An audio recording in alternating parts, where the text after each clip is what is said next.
सहर्ष स्वागत करीत आहे, सहर्ष स्वागत करीत आहे.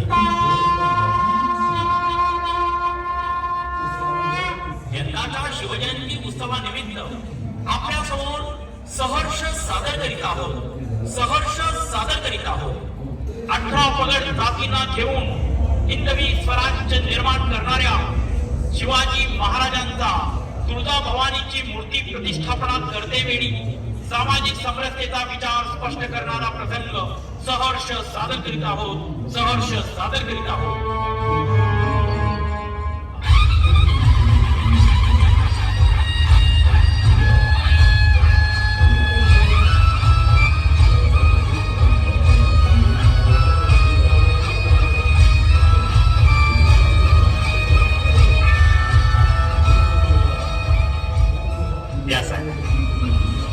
पालखीला खांदा द्या. जोहार जोहार. साहेब या. नका मार. कशाला? आम्ही इथेच बरं आहे. संकोच करू नका. महापुढे. अहो महाराज, महाराज हे काय करताय आपण? ही अस्पृश्य माणसं. त्यांची सावली पडली तर देवीची मूर्ती भंग पावे. हमारे प्रेम नका. थांबा. पालखी पुढे जाऊ दे. पालखी पुढे जाणार नाही.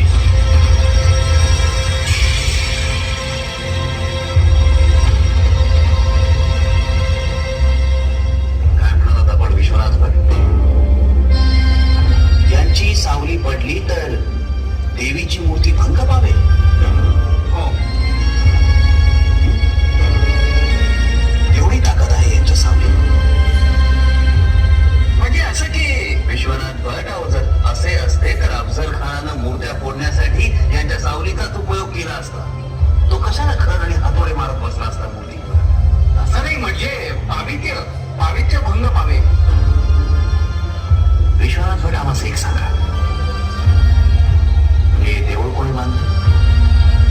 या लोकांनी.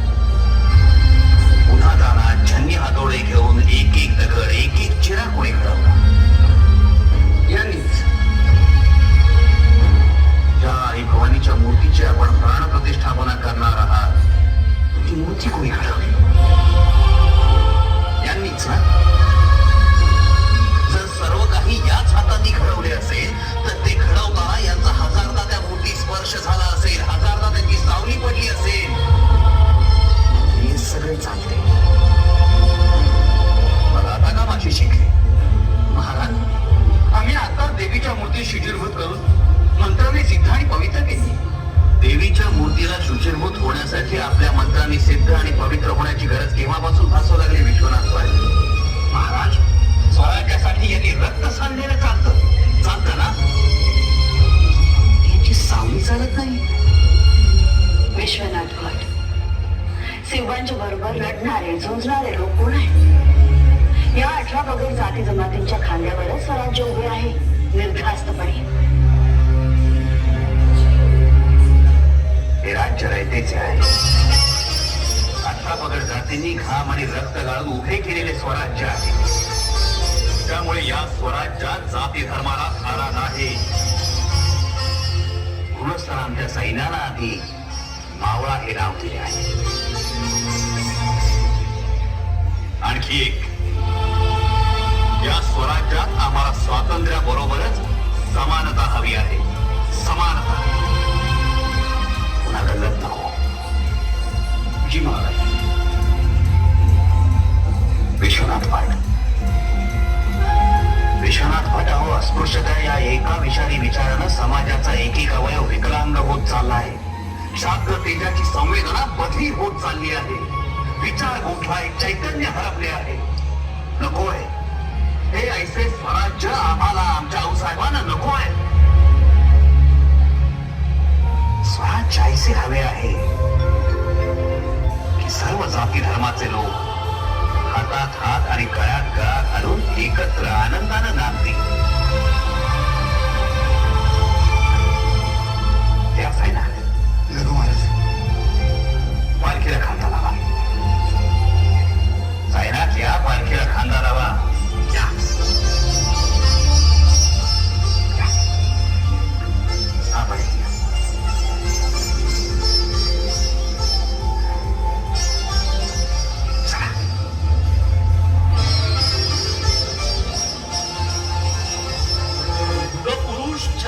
शिवरायांनी चातुर्वर्ण व्यवस्थेविरुद्ध जाऊन मराठी मुलखातल्या 18 पगड जातींना स्वराज्य निर्माणात मानाचे स्थान दिले. तुळजा भवानीच्या प्रतिष्ठापनेने सारा प्रतापगड आनंदात न्हाऊन निघाला. जातीभेद, उच्च नीच, स्पृश्य अस्पृश्य यासारख्या भेदभावाच्या साऱ्याच भिंती महाराजांच्या निर्णयाने जमीनदोस्त झाल्या. सारा गड आनंदोत्सव साजरा करीत होता. आता आई जगदंबेसमोर गोंधळ घालणे अनिर्वाय होते. भक्ते मशाली नाचवू लागले, गोंधळी संबळ वाजवू लागले, त्यांच्या अंगावरील कवड्याच्या माळा झळाळू लागल्या. पोत तरी पोत नाचवीत होते आणि म्हणीत होते,